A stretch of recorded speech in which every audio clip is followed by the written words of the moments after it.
காலை இளம்பெருதி வீசும் கதிர்களிலே நீலக்கடலோர் நெருப்பிலே சோதி பொருந்தி முறைதவரா வேத திரைகளினால் வேத பொருள் பாடி வந்து வளம் சார் கரையுடைய செந்தமிழ் தென் புதுவை. என் ஊர் புதுவை நகர், அங்கிருந்து வந்திருக்கிறேன். எனக்கான வாய்ப்பு கொடுக்கப்பட்டிருக்கிறது. மோட்டிவேஷனல் டாக் என்ற ஒரு சிறப்புரையின் கீழ் பேசுவதற்கான வாய்ப்பு கொடுக்கப்பட்டிருக்கிறது. இங்கு வந்திருக்கக்கூடிய தமிழ்வாணன் ஐயா, முனைவர் ரங்கநாதன் ஐயா, முனைவர் சங்கரநாராயணன் ஐயா, எங்களுடைய செந்தமிழ் நாவலர் காத்தவராயன் ஐயா, புருஷோத்தமன் ஐயா, இளங்கோவன் ஐயா, ராஜ்குமார் ஐயா, இந்த மேடையில் இருக்கக்கூடிய ஒரு நல்ல தமிழ் பெயரை உடைய இளமதி அழகன் ஐயா, அனைவருக்கும் என்னுடைய வணக்கத்தை கூறிக்கொள்கிறேன்.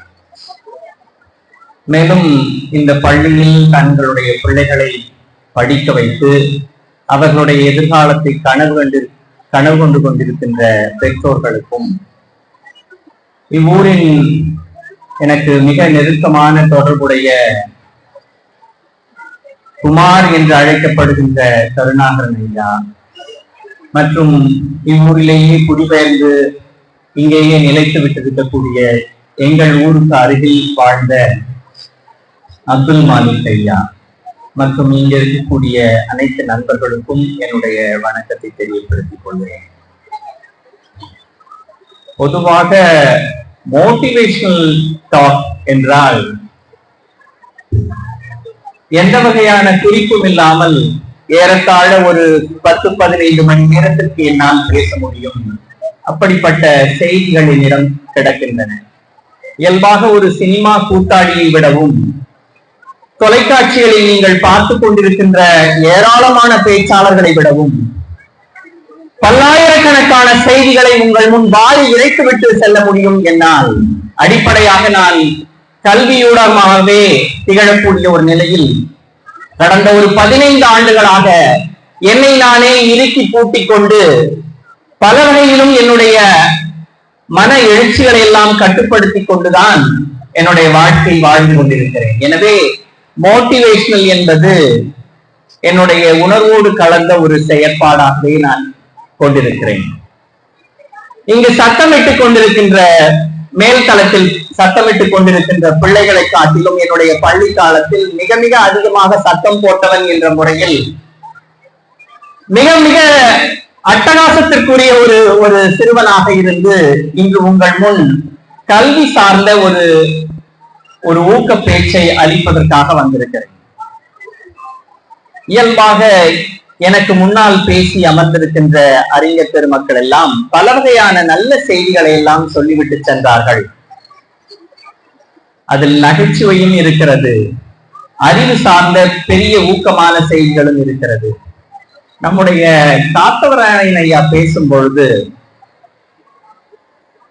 அவருடைய செய்திகளில் ஒன்று மலை அல்லது முடி, அந்த முடி என்பதற்கு உங்களுக்கு என்ன சொல் என்று தெரியும். அதை சொல்லும் பொழுது இங்கு ஒரு பாய் அம்மா என்னை பார்த்து சிரிக்கிறார்கள். எத்தனை மலையை இழுத்திருப்பாரோ என்பதை போல அது இருந்தது. அவர்கள் எதற்காக சிரித்தார்கள் என்று தெரியவில்லை. ஆனால் என்னை பார்த்து சிரிப்பதை போன்றே எனக்கு ஒரு உள்ளுணர்வு ஏற்பட்டது. ஏனென்றால் முடி பற்றியான எந்த வகையான ஒரு நிலைப்பாட்டையும் என்னுடைய தலையிலிருந்து நான் பார்க்க முடியாது. அப்படிப்பட்ட நிலைப்பாட்டை வந்தால் மலை போனால் முடி என்று சொன்னால் அந்த ஊக்கத்திற்கு நம்மிடையே எந்த வகையான மேற்சான்றுகளும் இல்லை. அதற்காகவே இந்த பெரிய தாடியை வளர்த்து கொண்டிருக்கிறேன் என்று நீங்கள் கருத வேண்டாம். இது ஒரு அடிப்படையாக ஒரு உள்ளுணர்வோடு செய்தது. இங்கு பேசவிருக்கின்ற அடிப்படை செய்திகள் இயல்பாக பள்ளிக்கூடங்களில் தங்களுடைய பிள்ளைகளை படிக்க வைத்து மிகப்பெரிய அறிவு சார்ந்த நிலையில் உங்களுடைய பிள்ளைகளை வளர்த்தெடுக்க நீங்கள் விரும்பிய சூழலிலேயே ஒன்றை அடிப்படையாக விளங்கிக் கொள்ள வேண்டும். உங்கள் குழந்தை மிக நன்றாக படிக்கிறான் என்ற செய்தியை மட்டும் எடுத்துக்கொள்ளக் கூடாது. அவன் எப்படி தன்னுடைய பண்பு ஒழுக்கங்களில் எப்படி தன்னுடைய நிலைப்பாட்டை செலுத்துகிறான், அவன் பள்ளிக்கு செல்லும் பொழுது என்னென்ன மாற்றங்கள் அவன் பெறுகிறான்.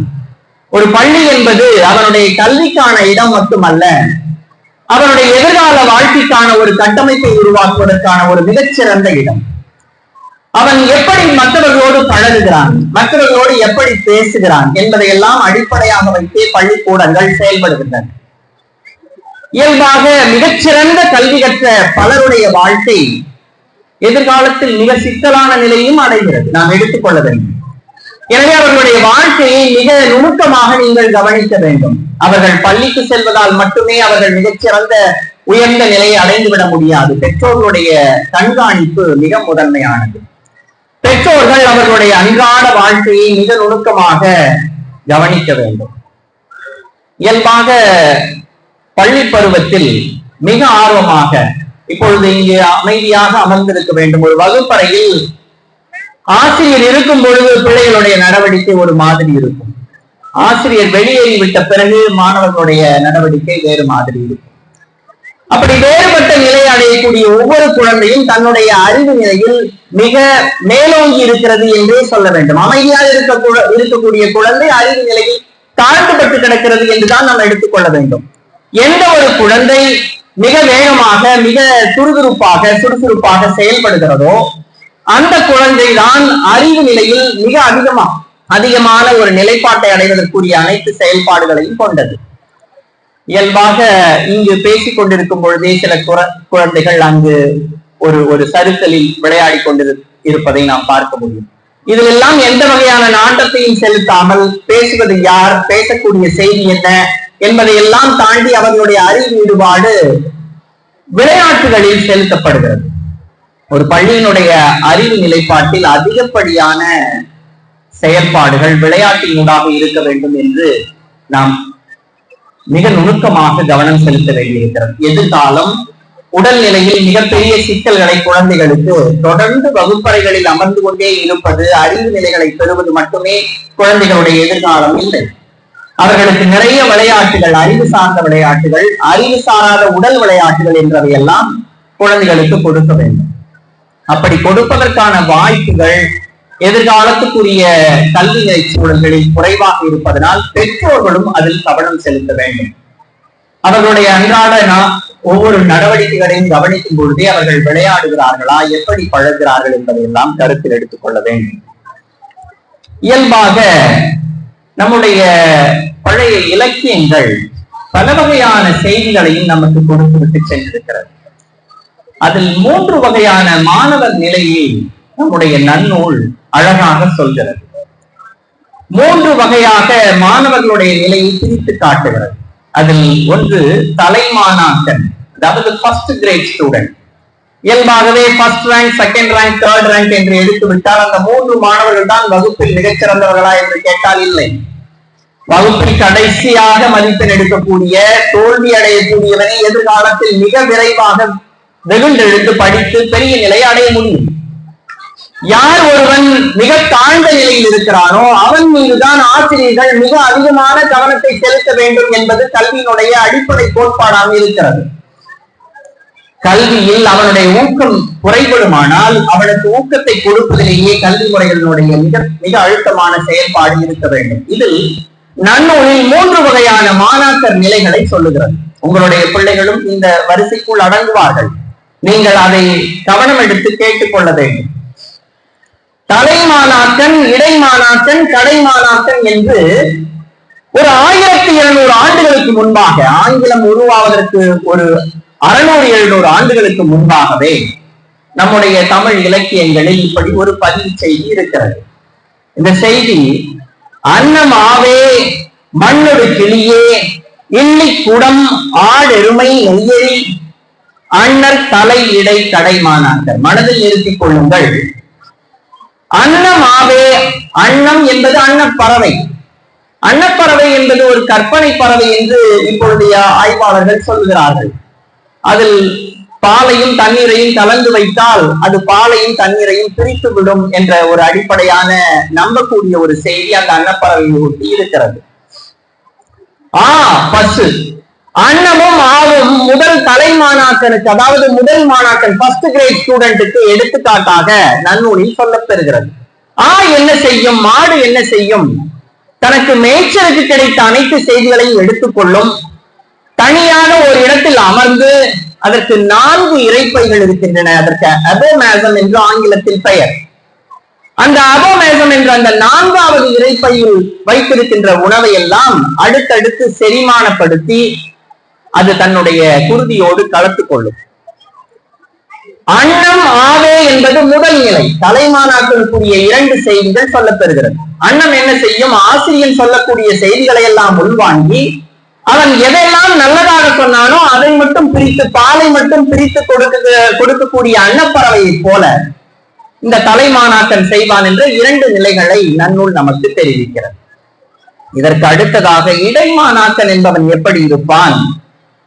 மண்ணோடு கிளியே என்று சொல்லுகிறது. மண்ணை போலவும் கிளியை போலவும். மண் என்பது உழவன் எப்படி அந்த மண்ணில் உழுது அந்த மண்ணை பலப்படுத்துகிறானோ அதை போல ஆசிரியன் தன்னுடைய மாணாக்கன் மீது எவ்வளவு அளவு கவனம் செலுத்தி மாணாக்கர்களை உருவாக்குகிறானோ அந்த அளவுக்கு இருக்கக்கூடிய ஒரு நிலையையும் கிளி என்ன செய்யும்? சொல்லக்கூடிய சொற்களை, பழக்கக்கூடிய சொற்களை, அது அந்த சொற்களை மட்டும் பேசும். பிற சொற்களை எல்லாம் அதால் எண்ணி பேச முடியாது. அக்கா என்று சொன்னால் அக்கா என்று சொல்லும். அப்படி சொல்லக்கூடிய செய்தியை மட்டும் சொல்லக்கூடிய ஒரு கிளியையும் மண்ணையும், மண் என்பது மிகச்சிறந்த ஒரு நிலை. இப்பொழுது நம்முடைய நிலையில் மண்ணை பற்றி கவலை இல்லாமல் இருக்கிறோம். இந்த ஊரை குறித்து நான் ஒரு செய்தி சொல்லும் பொழுது மண்ணை பற்றி மீண்டும் உங்களுக்கு நினைவுபடுத்துகிறேன். மண்ணோடு கிளியே என்ற 2 நிலைகளையும் இடைமாணாக்கனுக்கான செய்தியாக சொல்லுகின்றன. முதல் நிலை அன்னம் ஆவே, 2வது நிலை மண்ணோடு கிளியே, மண்ணும் கிளியும். 3வது நிலை இல்லிக்குடம். இந்த சொல் ஒரு பழஞ்சொல். இல்லிக்குடம் என்பது துளையிடப்பட்ட ஓட்டை குடம். சொல்வதை எதையுமே உள்வாங்கிக் கொள்ளாமல் அப்படியே விட்டுவிடக்கூடிய ஒரு ஓட்டை குடம். ஆடு, எருமை இந்த அடுத்த சொற்களாக சொல்லப்படுது. ஆடு என்ன செய்யும்? ஒரு இடத்தில் மேய்ச்சலுக்கு ஒரு மரத்தினுடைய கிளையை பற்றி தின்று கொண்டிருக்கும் பொழுதே அடுத்த கிளையை பற்றி தின்றும். ஒரு நிலையான ஒரே இடத்தில் அது முழுமையாக தின்று விட்டு அடுத்த இடத்திற்கு போகாது. தொடர்ந்து பல இடங்களிலும் அது வாய் வைத்து தின்றும். அதுபோல ஒரு பாடத்தை கவனம் எடுத்து படிக்காத அடுத்தடுத்த பாடங்களிலும் தன்னுடைய நிலைப்பாட்டை மாற்றிக் கொள்ளக்கூடியவர்களையும் இந்த கடைமாணாக்கர்களில் 2வது நிலையில் சொல்லுகிறார். இல்லிக்குடம், ஓட்டைக்குடம், ஆடு. 3வது எருமை. நன்றாக படித்துக் கொண்டிருப்பான், நன்றாக படித்துக் கொண்டிருப்பால் வேறு ஒரு சூழல் வரும். டக்கென்று போய் எருமை எப்படி நன்றாக கிணற்றிலும் குளத்திலும் ஆற்றிலும் குளித்துவிட்டு சேற்றில் விடுகிறதோ அது போல வேறொரு முட்டாள்தனமான செயலில் ஈடுபட்டு தன்னுடைய நிலையை உடைத்துக் கொள்ளக்கூடிய நிலையை சொல்லுகிறது. இல்லிக்குடம், ஆடு, எருமை. 4வது நெய்யரி. இந்த நெய்யரி என்ற சொல்லும் ஒரு புதிய சொல். நெய்யரி என்பது நெய் வடிகட்டுவதற்கான ஒரு அரி, ஒரு வடிகட்டியை சொல்லக்கூடிய. ஆனால் இது பன்னாடையை குறிக்கக்கூடிய சொல்லாக உரையாசிரியர்கள் அந்த காலத்தில் எழுதியிருக்கிறார்கள். பன்னாடை என்பது கல் இறக்கும் பொழுது ஒரு வடிகட்டுவதற்காக பனை ஓலையில், பனை மரத்திலிருந்து எடுக்கக்கூடிய அரியில் செய்வார்கள். அதை குறித்து உரையாசிரியர்கள் எழுதியிருக்கிறார்கள். 4 செய்தி இந்த கடைமாணாக்கன் குறித்து சொல்லப்பெறுகிறது. இல்லிக்குடம், ஆடு, எருமை, கடைசியாக இந்த நெய்யரி. அது வடிகட்டும் பொழுது என்னென்னலாம் சட்டைகள் சேருமோ அந்த நெய்யரியில், அது போல கெட்ட செய்திகளையும் தேவையில்லாத செய்திகளையும் சேர்த்துக் கொள்ளக்கூடியவர்கள் கடைமாணாக்கர்களாக சொல்லப்படுகிறார்கள். 3 நிலை: தலைமாணாக்கன், இடைமாணாக்கன், கடைமாணாக்கன். இந்த தலைமாணாக்கனுக்கு அன்னமும் ஆவும், இடைமாணாக்கனுக்கு ஒரு மண்ணொடு கிளியும், 3வது கடைமாணாக்கனுக்கு இந்த இல்லிக்குடம், பொத்தல் குடம், ஆடு, எருமை, நெய்யரி. இப்பொழுது 1200 ஆண்டுகளுக்கு முன்பாக பவணந்தி முனிவன் தன்னுடைய நன்னூலில் இப்படி ஒரு சூத்திரத்தை படைத்திருக்கிறார். ஆனால் இப்பொழுதைய உலகியல் அறிவுப்படி, அதாவது ஒரு சைக்காலஜி படி, எந்த ஒரு மாணவன் கல்வியூடாக அதிகம் கவனம் செலுத்தவில்லையோ, அவனுக்கு இருக்கக்கூடிய சிறப்பு செயல்பாடுகளை, அவனுக்கு இருக்கக்கூடிய சிறப்பு அறிவுகளை கவனமாக பெற்றோர்களும் ஆசிரியர்களும் கவனத்தில் எடுத்துக்கொள்ள வேண்டும். அப்படி தன்னுடைய இளமை கல்வியில் மிக முட்டாள்களாக பேசப்பட்டவர்கள் உலகத்தின் மிகச்சிறந்த அறிவாளிகளாக, மிகச்சிறந்த அறிஞர்களாக, சயின்டிஸ்டுகளாக இந்த உலகத்தில் வாழ்ந்திருக்கிறார்கள். ஐன்ஸ்டீன் எந்த வகையான அடிப்படை அறிவும் இல்லாத குழந்தை பருவத்தை கொண்டவர். தன்னுடைய எதிர்காலத்தில் ஒரு அறிவியல் அறிஞராக தன்னுடைய நிலைப்பாட்டில் இருந்தவர். அப்படி உங்களுடைய குழந்தைக்கும் ஒரு மிகச்சிறந்த அறிவு இருக்கும். அதை பார்க்கக்கூடிய நிலை பெற்றோர்களுக்கு இருக்க வேண்டும். அதை கூர்ந்து பார்க்க வேண்டும். அவர்களுடைய நடவடிக்கைகளை கவனிக்க வேண்டும். இதை கூர்ந்து கவனித்த 2000 ஆண்டுக்கு முன்னால் இருந்த நம்முடைய சமூக அமைப்பு கேடில் விழுச்செல்வம் கல்வி என்று சொல்லுகிறது. கேடில் விழுச்செல்வம் கல்வி. எந்த ஒரு கேட்டான சூழ்நிலையிலும் இந்த கல்வி வீழ்ந்து விடாது. இதையெல்லாம் குறித்து நம்முடைய தமிழாசிரியர் அவர்கள், காத்தவராயன் ஐயா அவர்கள் மிக தெளிவான செய்திகளை அடுக்கினார்.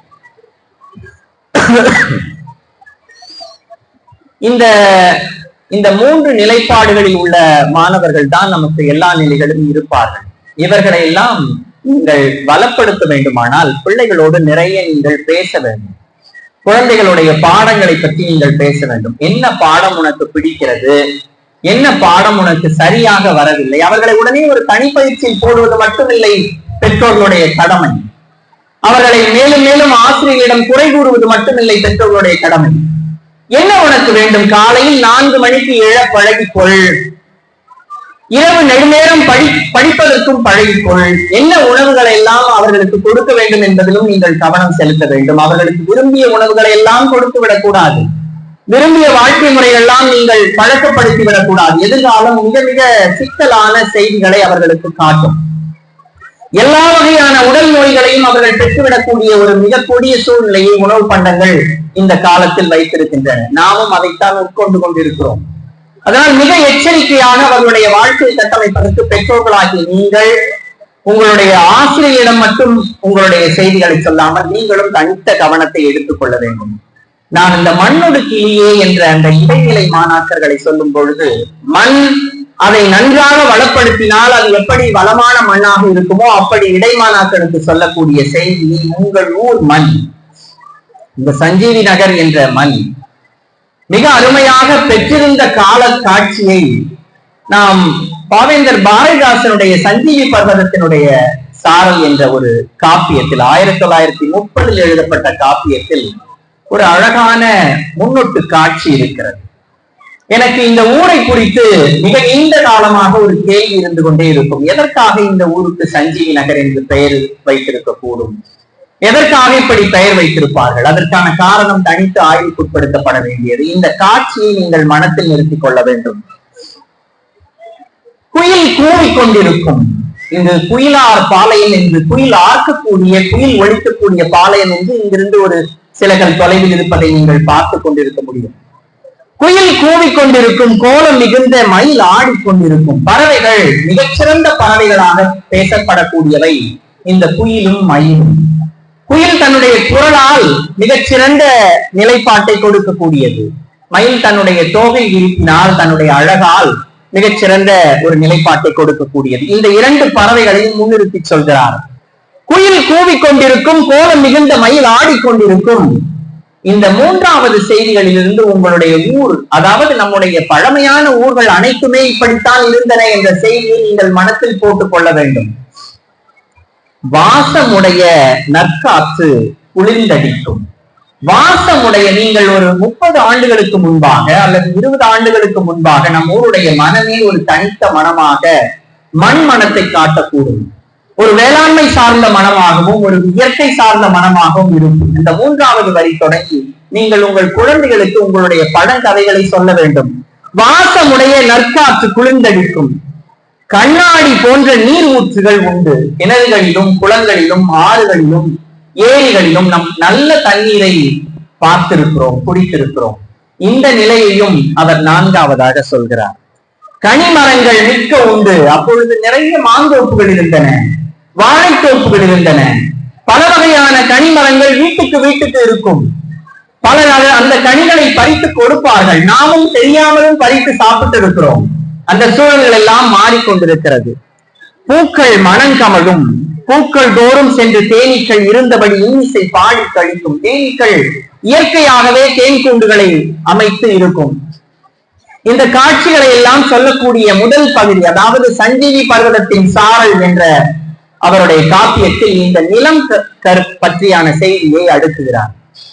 மண் எப்படி இருக்கும் என்பதற்கான ஒரு காட்சியாக இருக்கிறது. இந்த இடைமாணாக்கன் பெரும்பாலான மாணவர்கள் தங்களுடைய பள்ளி கல்வியில் தன்னை ஒரு இடைமாணாக்கனாக நிறுத்திக் கொள்வதற்கு மிக போராடி தன்னை படிப்பதற்கான ஒரு சூழ்நிலையை உருவாக்கிக் கொள்கிறார்கள்.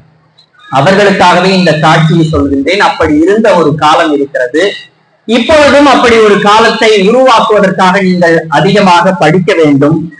ஏராளமான செய்திகளையும் பாடம் தவிர்த்து ஏராளமான பொது அறிவு செய்திகளையும் நீங்கள் படிக்க வேண்டும். ஏராளமான திறன்களையும் நீங்கள் வளர்த்துக் கொள்ள வேண்டும். இலக்கியமோ இசையோ நாடகமோ, இங்கு பிள்ளைகள் அருமையாக மிகச்சிறந்த நடனங்களை எல்லாம் செய்தார்கள். அதில் சிங்கப்பெண்ணே என்ற செய்தியை அவர்கள் பதிவு செய்தார். சிங்கப்பெண்ணே என்று சிங்கமாக ஒரு பெண் இருக்குமானால் வீட்டில் எப்படி வாழ முடியும்? எப்படி பள்ளிக்கு நீங்கள் அனுப்புவீர்கள்? ஒரு சிங்கம் ஆசிரியையாக இருக்கிறது என்றால் எப்படி உங்களுடைய பிள்ளைகள் அனுப்ப முடியும்? ஆனால் உருவகப்படுத்தி காட்டும் பொழுது தங்களுடைய பிள்ளைகளுக்கு இப்படிப்பட்ட உணர்வை, வலிமையை ஏற்படுத்துவதற்காக பல சொற்கள் கற்பனைக்காக சொல்லப்பெறும். சிங்கம் போன்ற பெண் எனக்கு, புலி போன்ற பெண் எனக்கு, புலி போன்ற மகன் எனக்கு என்பதெல்லாம் ஒரு கற்பனையுடான செய்தி. நாங்கள் ஒரு மிகப்பெரிய வீரமான குடும்பம் என்பதற்கெல்லாம் சிங்கத்தை காட்சிப்படுத்துவது என்பதெல்லாம் மிக மிக முற்பட்ட செய்தி. இதற்கு திருக்குறளில் ஒரு அருமையான ஒரு குறள் இருக்கிறது. பழியது கூர்ங்கோட்டது ஆயினும் வெறும் புலிகாப்புலி என்று ஒரு குறள். நன்றாக உங்களுடைய பிள்ளைகளுக்கு இதை சொல்லிக் கொடுங்கள். இந்த குறள் ஊக்கமுடைமை என்ற அதிகாரத்தில் வருகிறது. ஊக்கம் என்பது யார் ஒரு எளியவனுக்கும் மிகப்பெரிய அளவில் கிடைக்க வேண்டிய ஒரு செய்தி. யார் தோற்று போகிறார்களோ, யார் ஊக்கம் இல்லாமல் இருக்கிறார்களோ அவர்களுக்கு கொடுக்கப்பட வேண்டிய ஒரு முதன்மை செய்தி. பழியது கூர்ங்கோட்டது ஆயினும் வெறும் புலிகாப்பு. இந்த குறள் எளிதாக உங்களுக்கு புரியும்படி சொல்கிறேன். பழியது என்பது பெரியது, கூர்ங்கோட்டது என்பது கூர்மையான தந்தங்களை உடையது. யானை மிகப்பெரிய உருவத்தை கொண்டது, கூர்மையான தந்தங்களை உடையது. இப்படிப்பட்ட ஒரு பெரிய யானையை, கூர்மையான தந்தங்களை உடைய யானையை, மிகப்பெரிய கால்களை உடைய வலிமையான உடலை உடைய யானையை மிகச் சிறிய புலி, வெறும் புலிகாப்புரி, மூக்கமுடைய புலி இருக்கிறதே, அது அந்த யானை மீது அமர்ந்து அதை தாக்கும் என்பதற்காக அந்த குறளை பதிவு செய்கிறார். அப்பொழுது உங்களுடைய குழந்தைக்கு ஒரு ஊக்கத்தை ஏற்படுத்தினால் அது எப்படிப்பட்ட பெரிய மலையளவு உள்ள யானையும் வீழ்த்தி தன்னுடைய நிலையில் தான் வெற்றி அடையக்கூடிய ஒரு சூழலை அடையும் என்பதை இந்த ஊக்கமுடைமைக்கு நீங்கள் எடுத்துக்கொள்ள வேண்டும். பரியது கூர்ங்கோட்டது ஆயினும் வெறும் புலிதாக்குறி என்ற செய்தியை நீங்கள் மனத்தில் எண்ணிக்கொள்ள வேண்டும். பாரதி பல இடங்களில் குழந்தைகளுக்காக நிறைய செய்திகளை சொல்லியிருக்கிறார். பெற்றோர்கள் காதில் வாங்கிக் கொள்ளுங்கள். நான் அடுத்து ஒரு 10 நிமிடத்தில் முடித்து விடுவேன். நீங்கள் 10 நிமிடமா என்பதை போல உங்களுடைய உள்ளுணர்வு இருக்கிறது. ஏனென்றால் நீங்கள் எல்லாம் சோர்வடைந்திருக்கிறீர்கள்.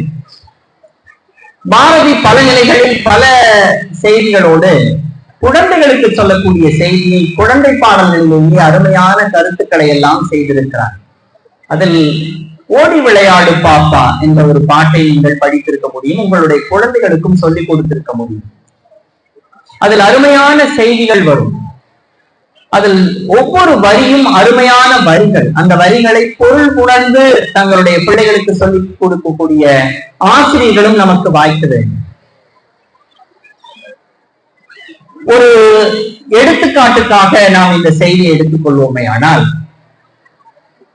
ஓடி விளையாடு பாப்பா, நீ ஓய்ந்திருக்கலாகாது பாப்பா, கூடி விளையாடு பாப்பா, ஒரு குழந்தையை வையாதே பாப்பா, சின்னஞ்சிறு குழந்தை போலே அப்படி என்று தொடர்ச்சியாக வரக்கூடிய நிலையில் நீதி உயர்ந்தமதி கல்வி அன்பு நிறைய உடையவர்கள் மேலோர் என்று ஒரு வரி இருக்கும். மனதில் நிறுத்திக் கொள்ளுங்கள். நீதி, உயர்ந்த மதி, கல்வி. கல்வியை மூன்றாவது நிலையில் கொடுக்கிறான். நீதி, நேர்மை. நம்முடைய நிலையில் நம்முடைய செயல்பாடுகளில் இதில் நேர்மை இருக்கிறதா என்பதை தங்களுடைய பிள்ளைகளுக்கு சொல்லிக் கொடுக்க வேண்டும். நீதி, உயர்ந்த மதி. மதிக்கும் கல்விக்கும் தொடர்பில்லை. கல்வியால் மதி மேன்மை அடையும், ஆனால் தனித்த சிறப்புடையில் மதி. நீதி, உயர்ந்த மதி, கல்வி, அன்பு நிறைய உடையவர்கள் மேலோர். அன்பு நிறைய உடையவர்கள் தான் இங்கு மேலானவர்கள். தங்களுடைய குழந்தைகளுக்கு, உங்களுடைய குழந்தைகளுக்கு அன்பு நிலையை அதிகமாக கொடுக்க வேண்டும். மிகச்சிறந்த பிள்ளைகளாக எதிர்காலத்தில் அவர்கள் வளர்வதற்கு அன்பு அவர்களுக்கு அடிப்படையாக இருக்கிறது. அவர்களுடைய கைபேசியோ, அவர்கள் பார்க்கக்கூடிய மொபைலோ, அவர்கள் பார்க்கக்கூடிய தொலைக்காட்சிகளோ அதை கொடுக்க முடியாது. பெற்றோர்கள் அன்பு நிலைகளை நீங்கள் வலுப்படுத்த வேண்டும். நீதி, உயர்ந்த மதி, கல்வி, அன்பு நிறைய உடையவர்கள் மேலோர் என்ற செய்தியில் இந்த கல்வி என்ற நிலையை மூன்றாவது நிலையை நிறுத்துவதன் வழி உங்களுடைய குழந்தைகளுக்கு எதை எதை சொல்லிக் கொடுக்க வேண்டும் என்ற நிலையில் இந்த குழந்தை பாட்டியை அவன் சொல்வான். ஒரு சின்ன அடுத்த ஒரு செய்தியை சொல்லிக் கொண்டு நான் நிறைவுபடுத்திக் கொள்கிறேன். நூலைப்படி, சங்கத்தமிழ் நூலைப்படி என்று ஒரு பாடல். இந்த பாடலில் கற்பவை கற்கும்படி வள்ளுவர் சொன்னபடி கற்கத்தான் வேண்டும், அப்படி கல்லாதவர் வாழ்வதற்படி என்று ஒரு 4 வரிகள் வருகிறது. கற்பவை கற்கும்படி வள்ளுவர் சொன்னபடி. வள்ளுவர் என்ன சொல்லி இருக்கிறார்? எதற்காக இந்த 2வது வரியில் போடுகிறார் என்றால், கற்க கசடர என்று சொல்லுகிறார். இந்த உலகம் எப்படிப்பட்டது, உலகம் உருண்டை வடிவம் உடையது என்பதற்காகவே நூற்றுக்கணக்கான ஆண்டுகள் அறிவியல் அறிஞர்கள் ஆராய்ச்சி செய்திருக்கிறார்கள். கலீலியோ போன்றவர்கள் இந்த உலகம் உருண்டை என்று சொன்னதனால் அவர்களுடைய கண்களே பறிக்கப்பட்டிருக்கின்றன. ஏராளமான அறிவியல் ஆராய்ச்சிகள் நூல்களாக உருவாகி இருக்கின்றன. அதை கசடர கற்க வேண்டும் என்ற செய்தியை 2000 ஆண்டுகளுக்கு முன்பால் நம்முடைய வள்ளுவர் பெருந்தகை காட்சிப்படுத்தி காட்டியிருக்கிறார்.